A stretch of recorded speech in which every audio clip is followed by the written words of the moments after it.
Jacksonville Jaguars, protecting you and your family. Call 396-5555. Jacksonville. This is the flagship station of the Jacksonville Jaguars. WJXL AM Jacksonville Beach. WJXL FM Jacksonville Beach. Old school.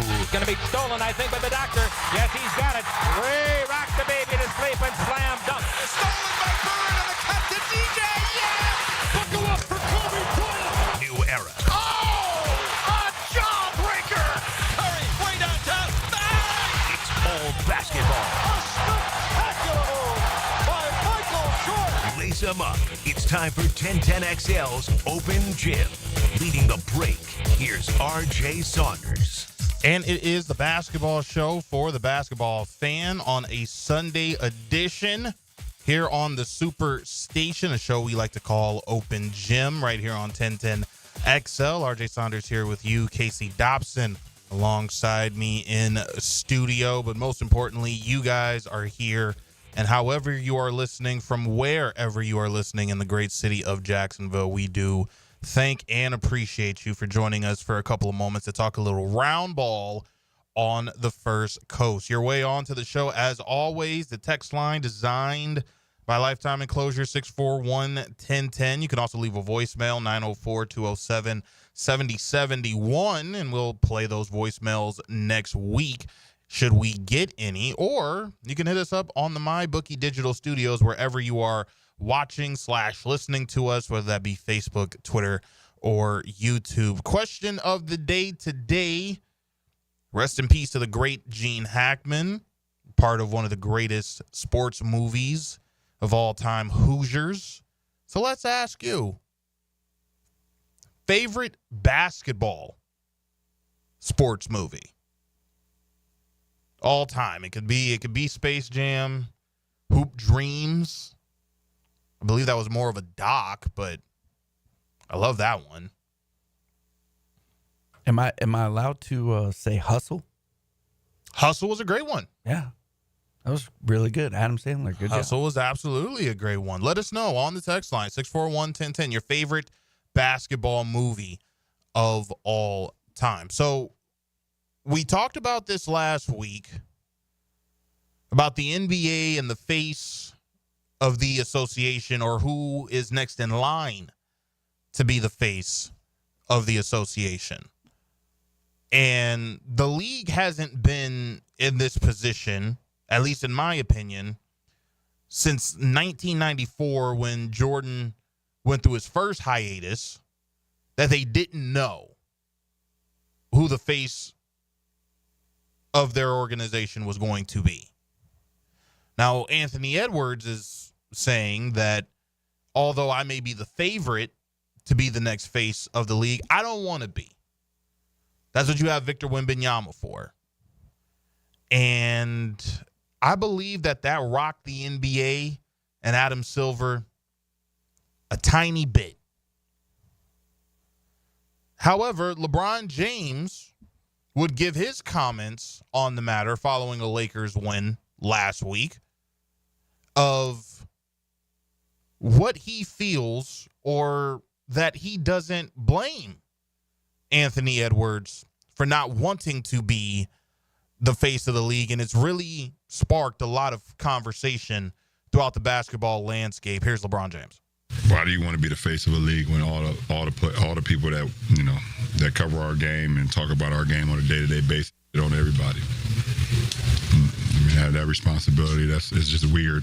It's weird energy from the people that I don't know. But Channing, he said it. He said it perfectly. Couldn't have said it no better. But Ant said he don't want it. Obviously I didn't ask for it.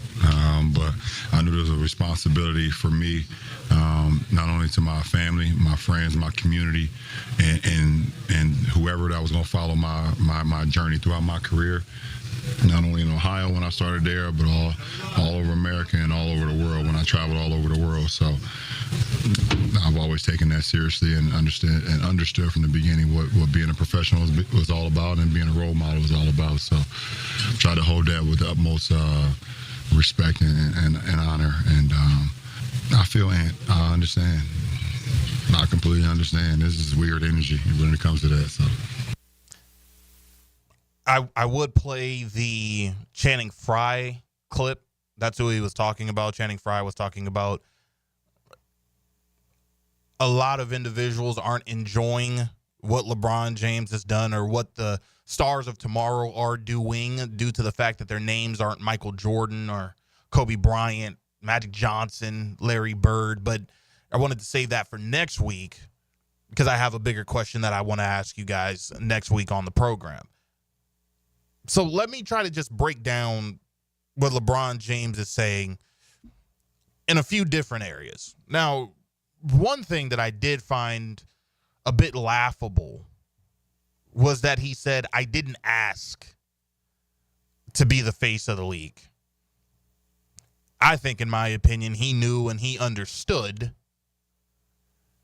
what his destiny was should he want to play in the NBA. He was absolutely special. You had a guy in Sonny Vaccaro when LeBron James was at the ABCD camp said he won't be one of the greatest players of all time. No, he'll be in the argument for the greatest player of all time, and that's 14 years old. He is self-proclaimed.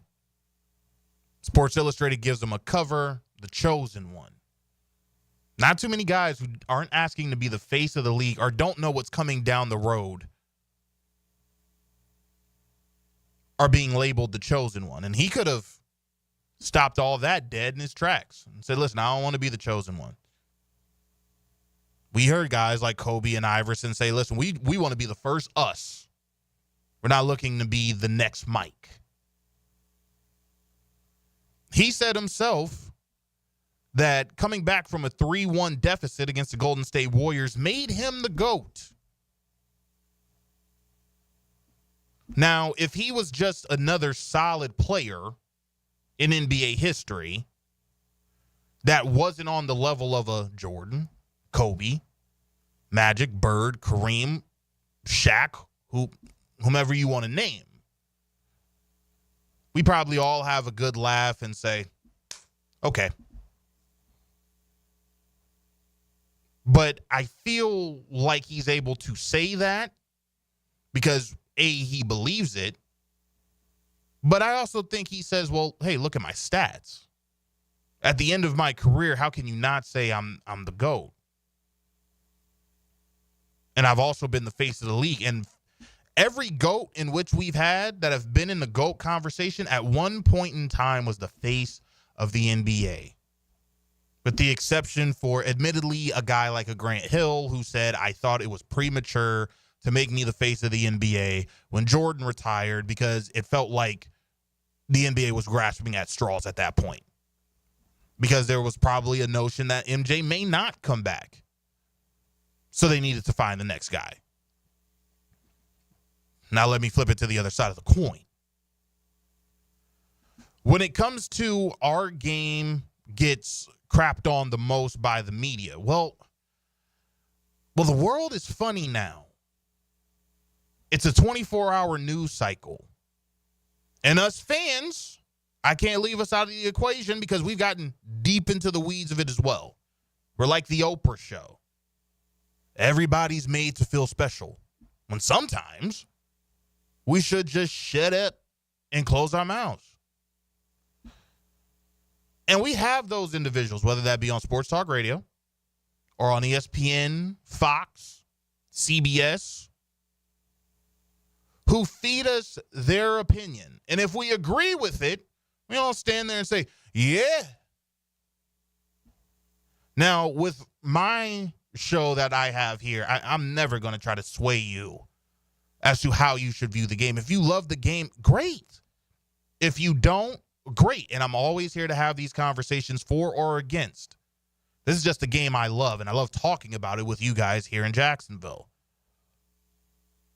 But let's also take into account that a lot of former players and maybe some even current players do talk about today's game.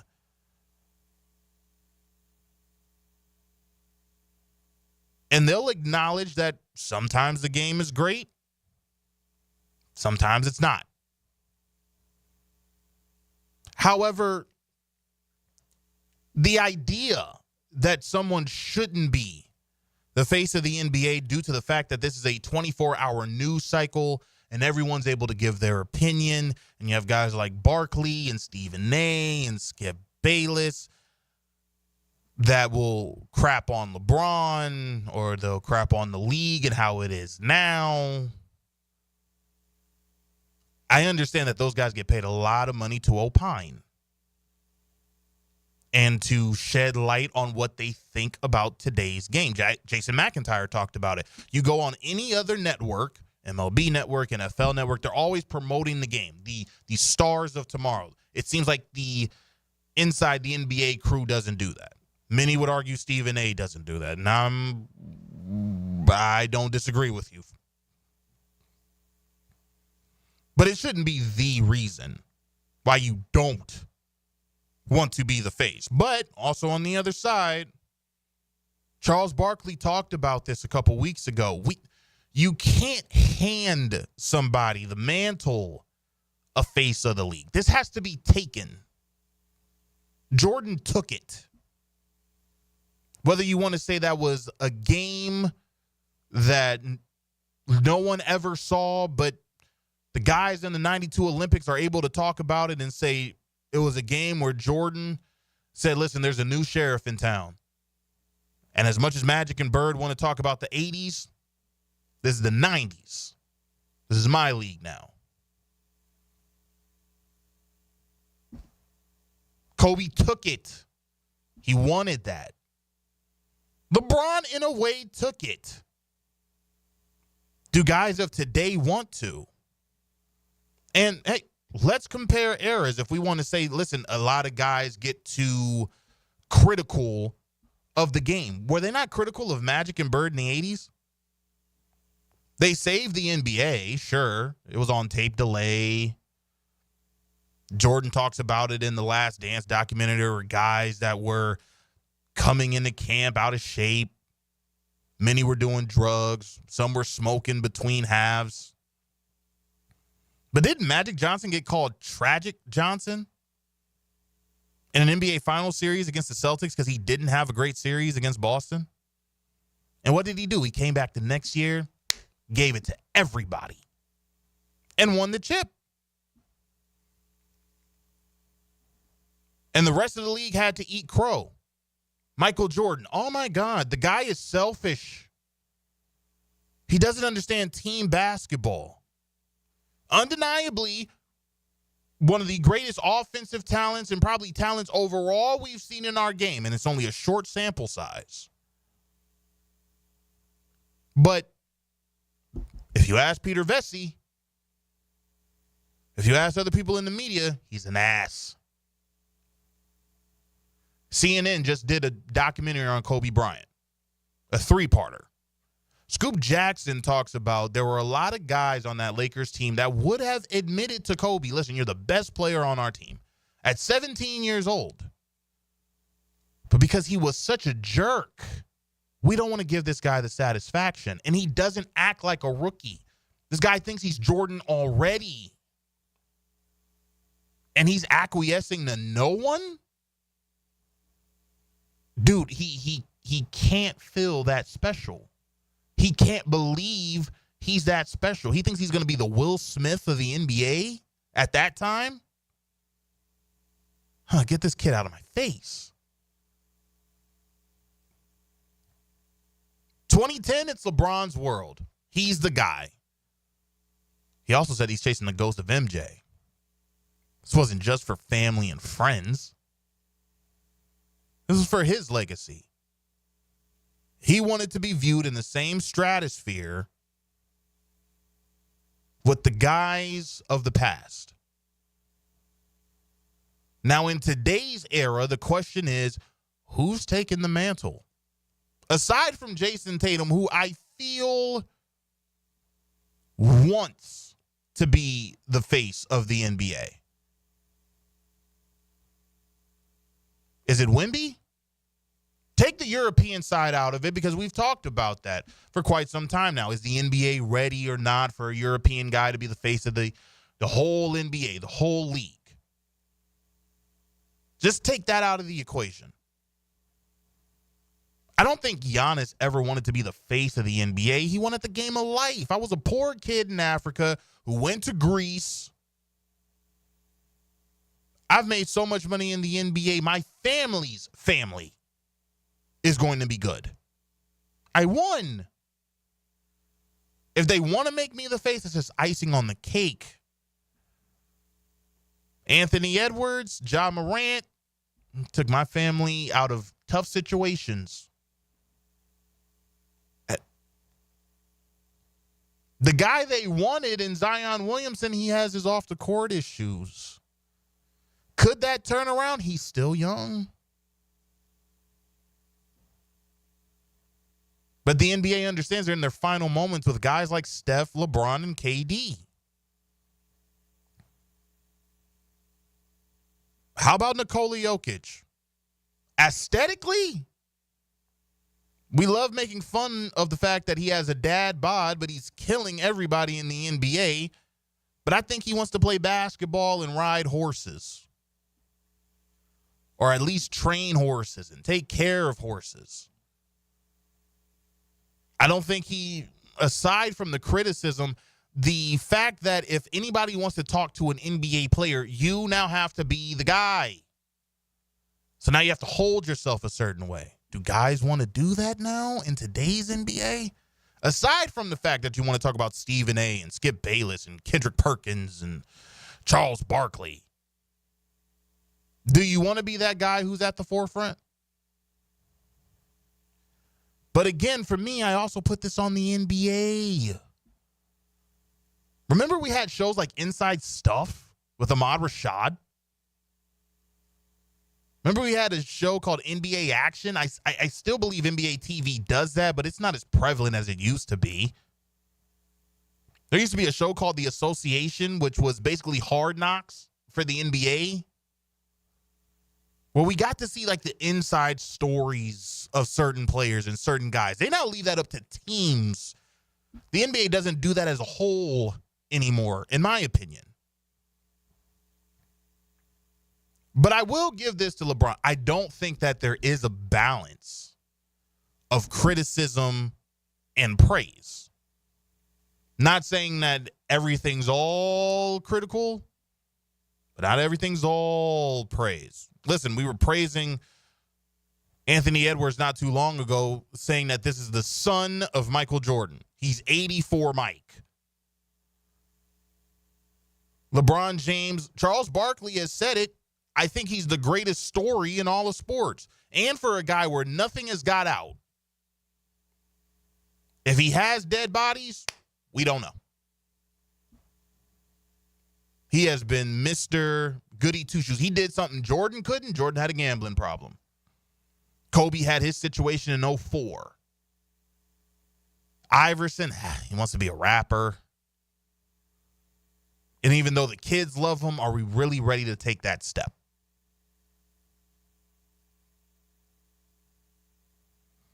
But the NBA, they don't have things anymore where the casual fan and the diehard fan, we can get our fix with the appreciation of the league. That doesn't come down to who talks about the sport. That now comes down to storytelling, in my opinion. Why the NBA doesn't do that anymore, in my opinion, it's because of social media. Guys are looking to social media now. Not everybody's watching the game 24 hours a day. The nostalgia factor of the NBA on NBC coming back is great, but how many people are actually going to watch the NBA on NBC over TNT, ESPN, ABC after a month, after 2 months? People are going to get tired of probably hearing Round Ball Rock after a while. So does LeBron have a point? Of course he does. He has a point in this. Because he can say, listen, I've lived this now for at least the last 20 years. Even if you want to say I took a backseat behind Kobe, I've lived having to be the face of the league. I've lived that criticism. And sometimes it can be a little bit too much from guys. Not just because he is saying I can't handle it, because I think he does. I think he does a good job in doing so. Same time, You're paying a lot of these guys a lot of money to talk crap about our game when they should be praising it a little bit more than we think they do. Before we go to our first break, Dolphin Gary's been holding and wants to talk about the LeBron James comments. Dolphin Gary, what's going on? RJ, good topic today. Very interesting.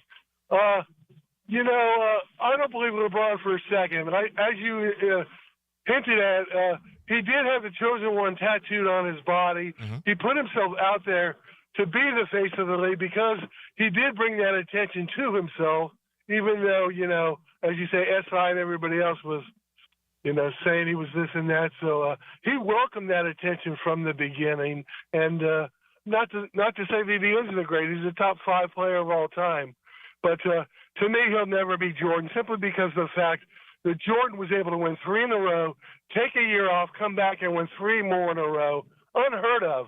I don't think an accomplishment anybody's ever done that in any other kind of team sport, to do something like that. And, you're talking about who could be the face of the league. I don't know if Powell or the Magic, but I think he could be one of the top 5 players simply because he's still only 23 years old, and I think he's already one of the top 10 or 15 players in the league. He's got the ability, I think, to be one of the top 5 players in the game currently because of I think he hasn't even tapped the ceiling of what he could possibly turn out to be. And thanks, RJ. Enjoy the show. Appreciate the call, Dolphin Gary. Listen, there's a lot of things that LeBron James has done in his career Kobe and Jordan will never do and had never done. Same thing on the both sides with Kobe and Jordan. They've done things the other never did. They've done things LeBron could only hope to accomplish. Should that take away from the greatness? Should we say that LeBron is not a top 3 player, or to some people he's the GOAT? Not to me. But to some of those people who are the GOAT, should we always have to point out the flaws of another player and say, this is the reason why you're not the GOAT? Look, the NBA is going to go into their new era with a face. Who? We don't know yet. It may be Tatum. And Tatum could be a guy that's just a bridge to the next guy. But you should not want to not be the face because of people talking on TV. Don't let that be the reason. But did LeBron have a point? Let us know, 641-1010. The Sixers will try to make the playoffs now without Joel Embiid. What does the future for him and the Sixers look like at this point of the year? We'll talk to Keith Pompey of the Philadelphia Inquirer next on 1010XL and 92.5 FM. Every game is a story. And the game is tied. Every play is a moment waiting to happen. We're going to overtime. Your home for the most play-by-play is 1010XL. Bueller, stay cooler with Bueller. Hey, buddy, you look worried. Worried? I'm apoplectic. You're what now? I'm freaking out, Jason. Stupid water heater crapped out, so I haven't showered since Thursday. I start smelling a little funky, blow my big corporate job interview tomorrow. I'll end up settling for some dead-end career selling spatulas on the internet. Dude, stay cool. There's nothing cool about a cold shower, Jason. I mean, I know how that sounds, but Bueller Air and Plumbing can get a new water heater installed today. The day you call. You could be smelling fresh again by dinner time. Wait, you can do that? Put on these sunglasses. Whoa. Is that cooler? Oh, yeah. Well, life moves pretty fast. If you spend much more time smelling like this, you could miss it. Stay cooler with Bueller. Visit BuellerAir.com. Elevate your happy hour at the new Dua Restaurant and Lounge on Bay Meadows Road. Inspired by the vibrant and diverse culinary traditions of the Mediterranean, Dua has a unique South Florida vibe and welcoming atmosphere. Savor handcrafted cocktails and delicious happy hour specials every Monday to Friday, 5 to 8 p.m. Whether kicking back after work or starting your night in style, Dua Restaurant and Lounge on Bay Meadows Road is where good times and great flavors meet. DuaLoungeJax.com. Learn more about the beautiful game of soccer and its impact on the River City. What a beautiful thing to behold. Get an hour of soccer talk on the Sporting Jack Soccer Hour. That's all I want to know. Tuesday at 6 p.m. on 1010 a.m. 1010XL is presented by Farah and Farah, exclusive injury law firm of the Jacksonville Jaguars. Protecting you and your family. Call 396-5555. Jacksonville. Our next guest I've admired from afar for years, and he came to do a season preview on our show about the Philadelphia 76ers. Now he joins us to talk about the interesting year the squad has had. He's Keith Pompey, Sixers writer for the Philadelphia Inquirer, and has been so for a long time. Make sure to follow his writings on your Philadelphia 76ers at Pompey on Sixers. Mr. Pompey, it's an honor, and thanks again for coming back on the show. How are you? I'm doing well, man. Stop calling me mister. That's my pop. Absolutely not. I really get the message there, man. But before we get to the concerns about the team, I did want to talk about last night's victory. I mean, Quentin Grimes shows out against the Warriors as Tyrese Maxey didn't have the greatest of nights himself. But how much did the Sixers need this victory last night? Oh, man, this was huge. I mean, this was bigger than any and bigger than people can imagine. You know, typically when you have a one victory in an 82-game season, you know, it could be one of those things where you look at a team and you say, okay, they just came in flat. Right. You'll get them. But when you look at how the 76ers won that game, you look at how, you know, everything that's been going on with Joel Embiid being shut down, not playing, the fact that Quentin Grimes was able to excel, and then you had other guys who contribute and a balanced attack on a night that Tyrese Maxey struggled. I think that's something that they could build upon and, you know, move forward with. So, yeah, this was a great win for them in regards to momentum, in regards to confidence, and things like that, of that nature. Now, how did we get here with the Sixers? You did the season preview with us talking about the team, and I said, okay, you signed Paul George, you have Joel Embiid. From what we saw from him last year before he had that injury late into the year, he should be ready to go. Maxey seems that he is a guy that has solidified himself as one who can be a catalyst on a championship roster. This may be the squad that goes head-to-head with the Boston Celtics, and now we're in March, and we're just hoping that this team makes the play-in. How did we get here, Keith? You know, it's crazy. You know, it goes back to the Olympics. I mean, if we're going to be real with it, Joel Embiid shouldn't have played in the Olympics. Now, again, I know that's hard for me to say, you know, being as though that I never had an opportunity to represent my country and win an Olympic gold medal, which is a goal for most sports fans, right? I mean, let's be real. But I feel like we got here because, you know, Joel had that knee surgery last February. He had a torn meniscus, and then all of a sudden he comes back, and then when he should be resting in the summertime, but yet and still he played in the Olympics, and I think that set everything back. I mean, because if you think about it, remember back, he did not play in the preseason, and he missed the first 6 games of the regular season, you know, due to his knee. And then he served a 3-game suspension, and then he came back. So from that point forward, I believe that's how we got there, man. Really, I do. I think it all started with that. Keith Pompey, our guest. He is the Sixers writer for the Philadelphia Inquirer. Make sure to follow him on Twitter at Pompey on Sixers. So we speak about Joel Embiid, and he goes down with this injury, and now it's been reported that he's going to be out for the rest of the season. From what you're hearing, how bad is the injury, and how are the Sixers looking to move forward with him, specifically following the decision to sit him out the rest of the year? You know, and that's a great question, because when you talk to people about how bad it is, you know, everyone's telling you, well, you know, it's swelling. You know, well, you know, he had multiple operations on that knee, so these are some of the conditions that he's going to have. You know, when you talk to people and you say, well, did he have a setback? And they're like, no, not to my knowledge, he hasn't. It's just that, you know, they felt like he had to get in better shape, and he had to power through it. But again, that's easy for you to say, right, when you're not the person whose knee continues to swell and injure. So, you know what? It's like he's saying he may need another procedure, but what they think is just the wear and tear on the knee, after having multiple surgeries and things like that. Up to this point, and you've watched Joel Embiid since his inception of coming to the NBA and being a part of the Philadelphia 76ers, how would you view or describe Joel Embiid's career up to this point?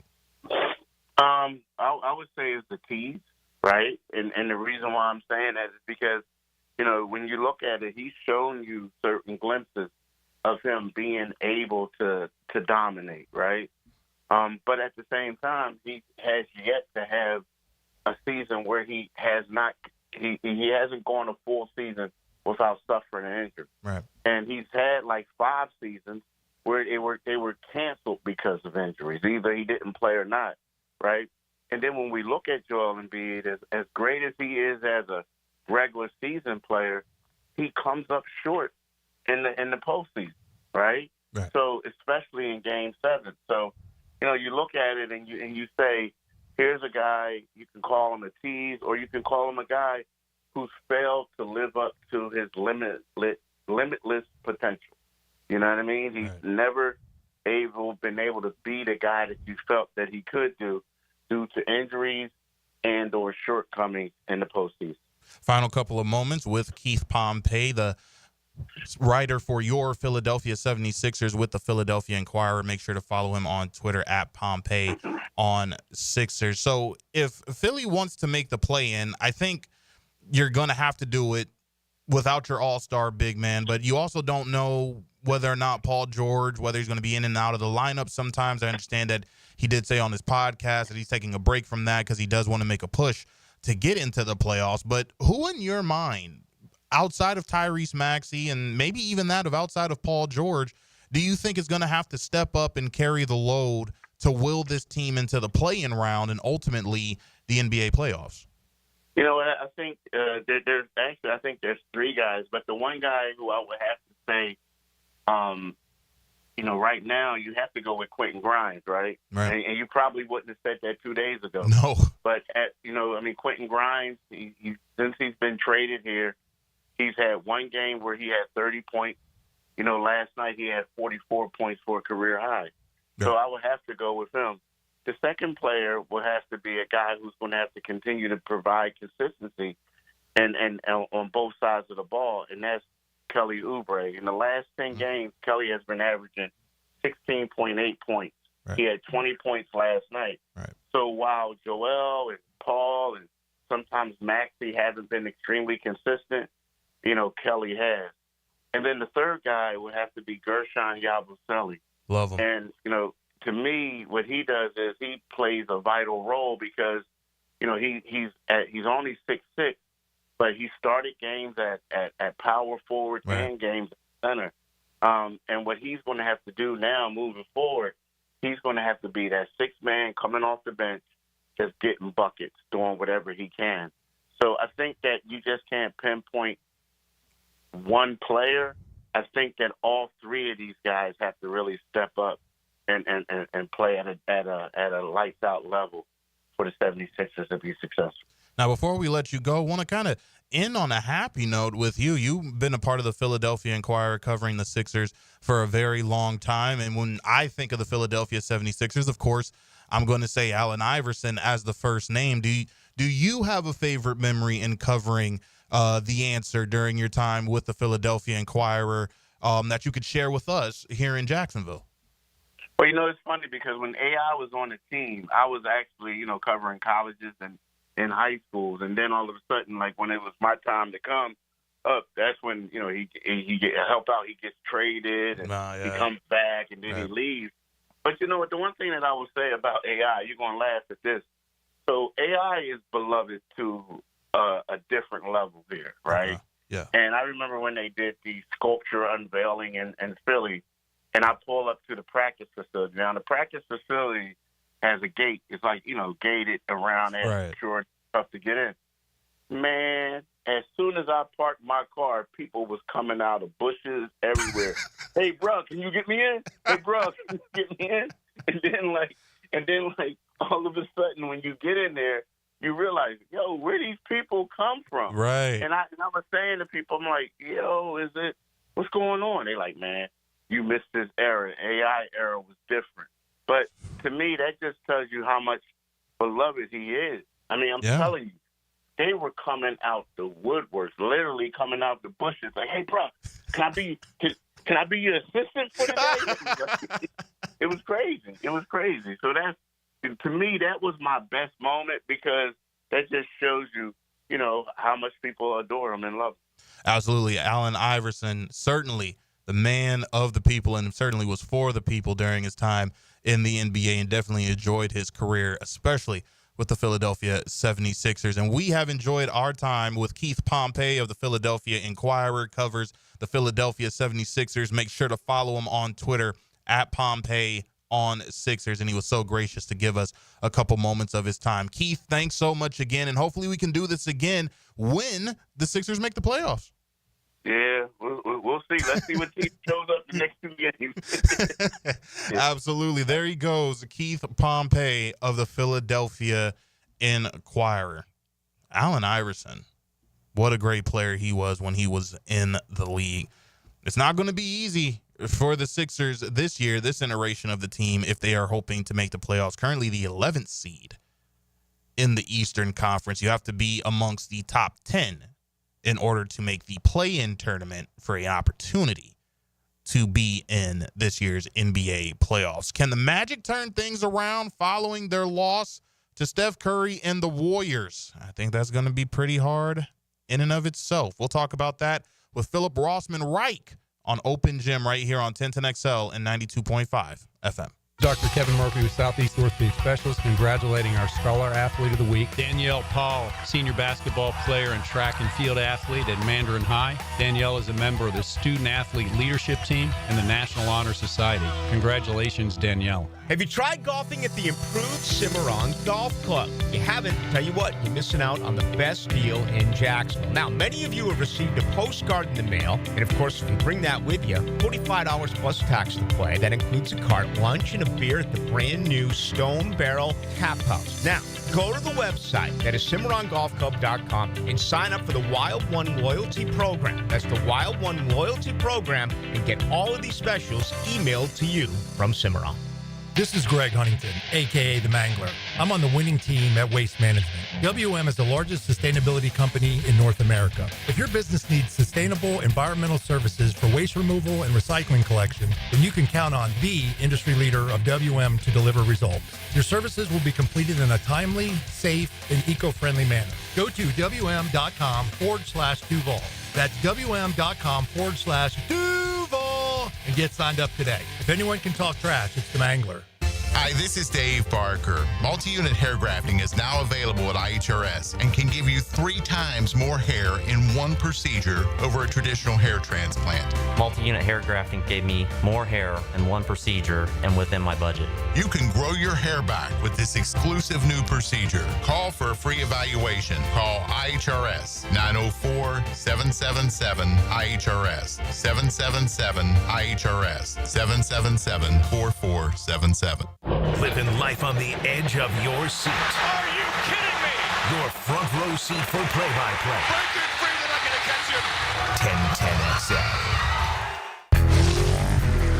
I'm with Greg from Cycles of Jacksonville, and you got really cool things going on right now because there's new product coming in the showroom. Tell everybody about the Aprilia Demo Days. March 11th and 12th. It's a Tuesday, Wednesday. We're going to have the Aprilia Demo Truck. We caught them on the way back from Daytona Bike Week. They're going to be there. Come ready to ride. Tell everybody real quick about Aprilia. They are a bad Italian motorcycle. Nobody's ever ridden an Italian anything and said that wasn't fun. Check it out. Cycles of Jacksonville. All the details on their Facebook page. Collisions happen on every play in football. Collisions also happen every day on the road. If you need auto body repair, from a $30 job to a $30,000 job, trust San Jose Collision in Mandarin. 1010XL is presented by Farah & Farah, exclusive injury law firm of the Jacksonville Jaguars. Protecting you and your family. Call 396-5555. Jacksonville. We will have tonight's game between the Orlando Magic and the Toronto Raptors at 5:30, beginning on 1010XL and 92.5 FM. And who will be covering that game? Well, one of our Orlando Magic insiders, the Orlando Magic insider, and one of the game's brightest NBA minds. He is Philip Rossman Reich, senior writer at Orlando Magic Daily. He's also the host of Locked On Magic. Make sure to follow him on Twitter at PhilipRR for Rossman Reich _OMD. Philip, welcome back to the program, man. How are you? I am doing good. How are you guys? Absolutely doing great, and thanks so much again for coming on the program. Just want to start it off like this for you. How much of a gut punch was that for the Orlando Magic on Thursday in their loss to the Golden State Warriors? Yeah, it's a huge gut punch because, especially coming off a 40-point loss to the Cleveland Cavaliers a couple of nights before, the Magic had to have this character check. They had to come out and play really well and come out focused, and they did that. They led by 17 late in the second quarter. They led throughout the course of that game, and it felt like, okay, the Magic righted the ship. They heeded the wake-up call. They played with the focus and intensity that they needed really on both ends. It was one of their better offensive halves in quite some time.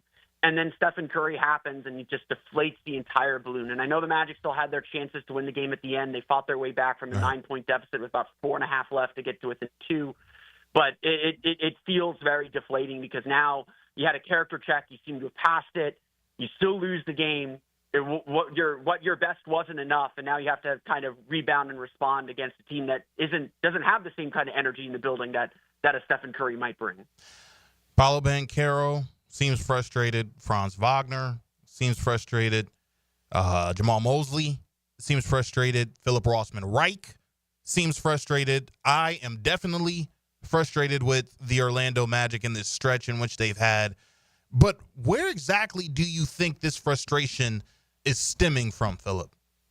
I mean, it's undoubtedly stemming from the correct belief, and I think frustration is the right emotion. The correct belief that this team is better than what they've shown us, that they're better than their record. They're better than how they've played. They went to they were the 5 seed in the East last year, 47 wins. And with the injuries, I think they expected to take a little bit of a step back, but they just can't find it. They've been, since Jalen Suggs got hurt on January 3rd, I think they're one of the bottom 5 teams in the league in net rating. They just haven't been able to kind of find the mojo or the groove or, regain kind of the positivity that had lifted them up for so long over the last few years. And, you can see them trying to search for it. You can see them trying to find it, and they just can't reach back and find it. It's just individual players aren't playing at the level that they were playing at last year. There's certainly, I think, a legitimate lack of trust in each other and in what they're doing because of the team's inability to shoot. And so there's just a lot of frustration that they know they're better than what they played like, and they just can't get back there. They can't figure out their way out of this. Continuing our conversation with Philip Rossman Reich, senior writer at Orlando Magic Daily and the host of Locked On Magic. Want to speak to you just for a little bit on Jeff Weltman and him choosing to stand firm at the deadline. Aside from the fact that he says we felt we were getting squeezed because teams probably felt we were going to panic and give up a lot more assets than we were comfortable in giving, and he talks about that in an interview he did on 96.9 The Game not too long ago. I think it was obvious that this team needed another shooter and maybe another guard or a 3-and-D wing that can knock down jump shots and guard the other team's best player. Just take a little bit of that pressure off of Paolo Banchero and Franz Wagner. But in your opinion, why didn't Jeff Weltman make any moves if they're so glaring that they need a couple of additions, especially this season? Yeah, I think there's a lot to that. I think that the first thing is the Magic just haven't been healthy. And so, I was telling people as we were preparing for the trade deadline, the biggest acquisition the Magic were going to make at the trade deadline was getting Paolo Banchero and Franz Wagner healthy. And so when you're adding 2 very big players, like huge pieces of your team back into the puzzle, that's going to, reconfigure the rotation. It's going to reconfigure roles. Everyone's going to need some time to settle down. And, Franz Wagner came back January 23rd, 21st, somewhere in there. That's about 2 weeks before the deadline. So you didn't really, I think part of the hesitance to make a trade at the deadline was this feeling that we got to let these guys settle in and see how the team looks when they're settled in a little bit more. On top of that, Jalen Suggs came back from his low back strain on January 25th, they thought they'd have him for the rest of the season. Right. And so they were thinking, let's see what this trio that has only played 97 minutes together over 6 games this season, what they look like. There's no way they could know that there'd be the quad contusion and now the trochlea injury. That's probably going to cost Jalen Suggs the rest of the season, or feels like it's going to cost him the rest of the season. All the needs that you mentioned are still very apparent. I do tend to agree with Jeff Weltman that it did feel like at the end of the day, all the guys that at least fans were targeting or thinking about the Magic pursuing, none of them got moved. And some of that is probably because that, yes, teams were asking for a lot more than the Magic wanted to offer. You got to remember, too, that there's an offseason of moves to make, too. And I think the Magic at the end of the day probably looked at it and said, let's hold on to our first-round picks. Let's hold on to a key young player like Anthony Black, who teams were probably asking for to get some of these deals done, and see if we can make something more significant happen in the offseason. So I think the Magic ultimately decided that nothing was happening at the trade deadline that they couldn't do in the that wouldn't still be there in the offseason for them. And let's see if some new doors open as well when we get to June and July. Do you think that this offseason is going to be a critical one for the Orlando Magic if they look to get back to amongst those teams that are the elites out east, in your opinion? Is this offseason going to be a critical one for them? It absolutely is a critical offseason. And really, when you're talking about teams competing for championships, every offseason becomes critical. You always have to get better. There's, I kind of subscribe to the theory that if you're not getting better in the NBA, you're getting worse. Right. And the Magic, for their part, thought they were getting better. They added Kentavious Caldwell-Pope, who hasn't quite worked out as their three-point shooter, to try and address that need. They believed that young players would continue to get better and progress. They believed they were getting better. And, I think you can make an argument that if not for the injuries of Paolo Banchero and Franz Wagner, the Magic wouldn't be exactly where they thought they would be at the beginning of the season. So I think part of Jeff Weltman taking a step back is recognizing injuries have really derailed this season. And this season isn't the goal at the end of the day. Then the goal at the end of the day is to win a championship over the next maybe 3, 4, 5 years, somewhere in that window, to be competing for championships. And so this offseason is a big one because the team, regardless of any of those facts, took a step back this year. They are not the same team that they were last year. They're struggling to kind of meet that standard, to meet who they are. Now they have to figure out, how do we get back on track? And the questions are, what kind of risks are they willing to take? What kind of assets are they willing to put in to try and get this thing back on target, and then see where things fall? Continuing our conversation with Philip Rossman-Reich. He's the senior writer at Orlando Magic Daily, as well as the host of Locked On Magic. So do you believe that Jalen Suggs is done for the rest of the year? Would you sit him for the rest of this season?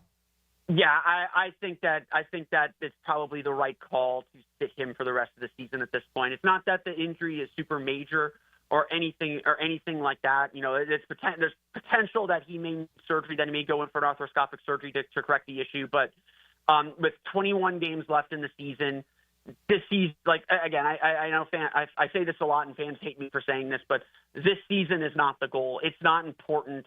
It's important the Magic make the playoffs. It's important they get into that playoff series, whether it's Cleveland, Boston, New York, whoever it ends up being.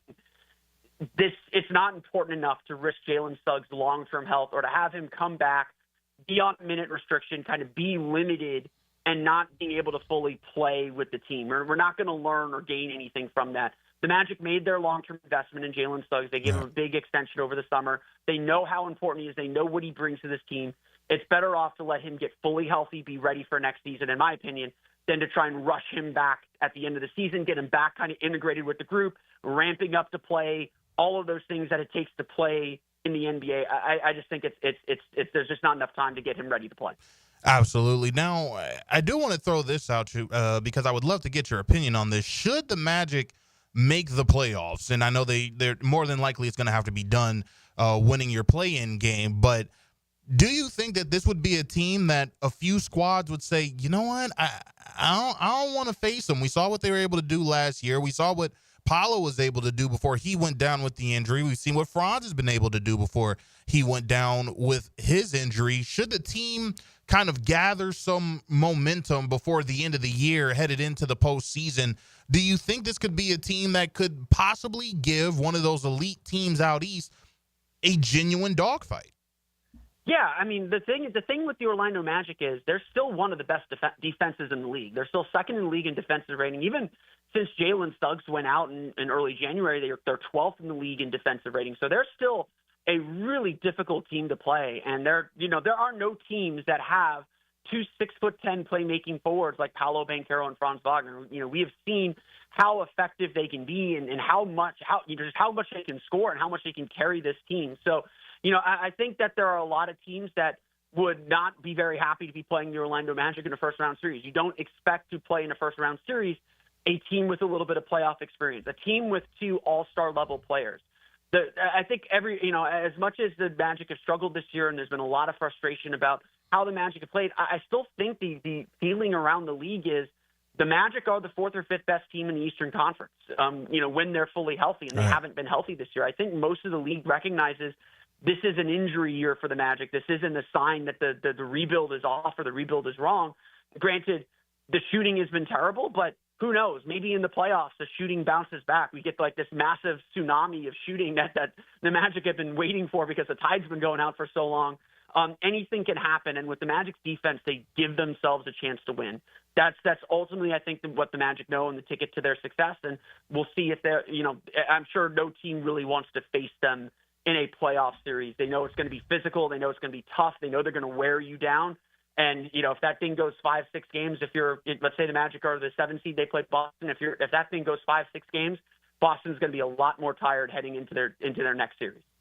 Final couple of moments with Philip Rossman Reich. He is the senior writer at Orlando Magic Daily. He's also the host of Locked On Magic. Make sure to follow him on Twitter at PhilipRR_OMD. So you'll be covering tonight's game between the Magic and the Toronto Raptors at 6 p.m. We'll have the game here on the Superstation beginning at 5:30.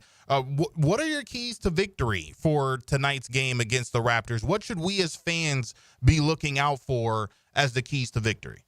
Yeah, I mean, besides shooting, that's always the key. When you're a team like the Magic, it's hard to run away from teams that are at the bottom of the standings without shooting. You go back and look at last week's game against Washington. That game was tight through the entire first half. Magic made 40% of their threes in the second half and went on to win that game. If I'm not mistaken, and I just looked that stat up today, the Magic are 16-7 when they shoot at least 33% from three. So they don't even have to shoot well, but just have to shoot well enough. 33% is well below average in the league. So the Magic just have to make some shots that eases tension, that eases pressure, and it makes everything a whole lot easier, allows them to get their defense set up. The next thing I would watch is turnovers. The Toronto Raptors historically have always been a team that forces a lot of turnovers. They don't force as many turnovers as they were in previous years under Nick Nurse and under Dwayne Casey, but they're in top 10 in the league in fast break points. They get a lot of fast break opportunities. The Magic are a high turnover team. They've been a little bit better about it since the All-Star break, but they tend to turn the ball over a lot. And as much as Steph Curry's big performance in the third quarter was about Steph Curry, it's also about the Magic turning the ball over 6 times and then losing Curry in transition and fast breaks. So I think a big key in tonight's game for the Magic, and really the next 2 games because they play Toronto again on Tuesday, is limiting fast break opportunities. Whoever wins the fast break points are probably going to win this game because they're the ones controlling the tempo and playing defense at the higher level. The Magic, since the All-Star break, are averaging 21 fast break points per game. There's definitely an emphasis of, hey, let's get out and transition more. Let's get some easy baskets. That'll be a way to relieve the offense and get some confidence. That's almost 7 more points per game on fast break points than they average for their season. So I think a lot of this game is going to be determined on who's able to get out in transition, who's able to kind of get going on the break.